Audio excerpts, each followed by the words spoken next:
Today I'm going to tell you the story of Doug.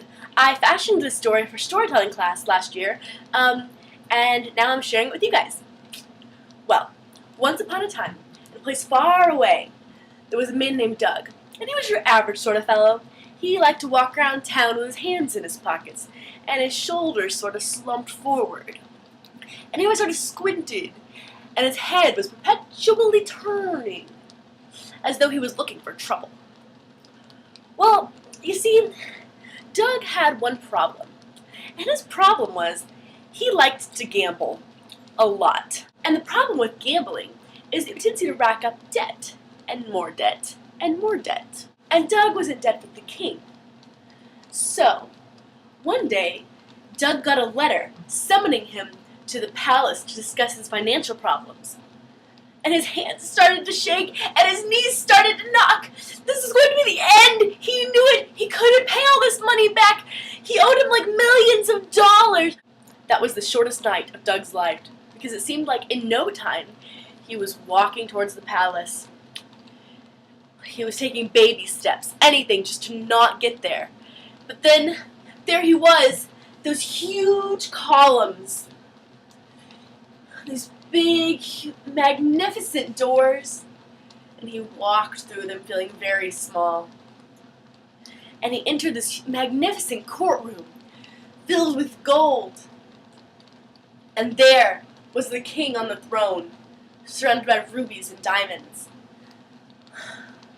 Doug felt very small indeed. "Doug," said the king, "you owe me $1 million. Look, I know I owe you money. I'm really sorry. Just give me to the end of the week. I'll get you the money somehow. I don't know what to do." Doug, Doug, Doug, it's okay. Don't worry about it. Just clear the debt. All is forgiven. What? Was Doug hearing the king right? If this is true, then he's free! He's free! Everything is so beautiful out here, Doug thought. The birds are singing, the sun is shining, and I'm kind of hungry. You know what would be good right now? Taco Bell. But the problem is, Doug is more broke than a child's piggy bank. But then all at once, he spies his friend Nick. Now, Nick had borrowed $5 from Doug just last week. "Hey, Nick, remember that $5 you owe me?" "Oh, yeah, man. Here, can I get that to you next week? I don't have it." "No, man. I want money right now." "Look, dude, I'll get you the money. I just don't have any at the moment." And Doug grabs him by the collar.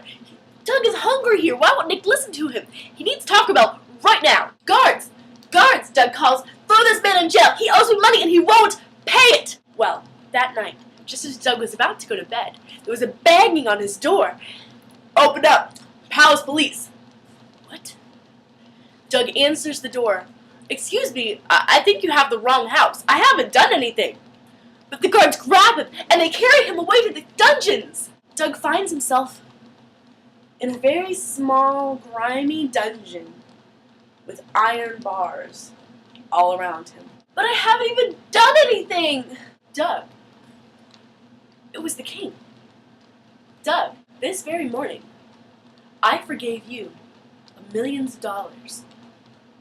And yet now, you couldn't give your best friend Nick a little more time to give you what he owed you? I'm disappointed in you." Doug didn't know what to say. He hadn't thought about it like that. "Are you going to let me out?" "I'm sorry, Doug, but you chose this yourself." Seems like gambling got me here. Had borrowed all the money? Gambling. Hey, I wonder if my jailmates like to gamble. Anyhow, that's the story of Doug. I hope you guys enjoyed it. Bye! Nick borrowed $5 from Tom. Tom?